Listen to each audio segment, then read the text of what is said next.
Thank you. I have a quick question for you. You said that African Americans and Latinos should avoid alcohol, drugs, and tobacco. You also said do it for your abuela, do it for Big Mama and Pop Pop. There are some people already there are some people online that are already offended by that language and the idea that you're saying behaviors might be leading to these high death rates. Could you talk about whether or not could you, I guess, have a response for people who might be offended by the language that you used? Well, I use that language because that's the language. I've been meeting with the NAACP, with the National Medical Association, with others. I actually talked with Derek Johnson multiple times this week, the head of the NAACP, and we need targeted outreach to the African American community, and I use the language that is used in my family. I have a Puerto Rican brother-in-law.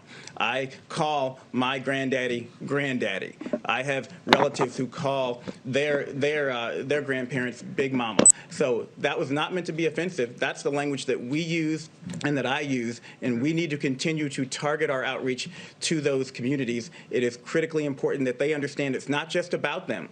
And I was very clear about that. It's not just about what you do, but you also are not helpless. We need to do our part at the federal level.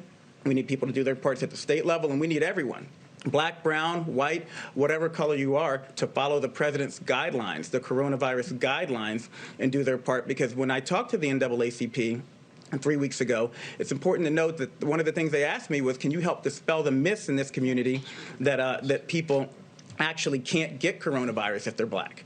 That was a myth that was out there that's actually very important for us to squash here. So do you recommend that all Americans avoid tobacco, alcohol, and drug use at this time? Absolutely. It's especially important for people who are at risk and with comorbidities, but yes, all Americans. So thank you, and I will clarify that.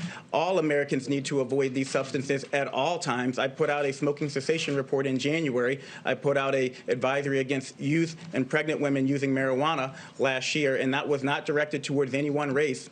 That's everybody needs to do everything they can to be as healthy as possible at this critical time. Dr.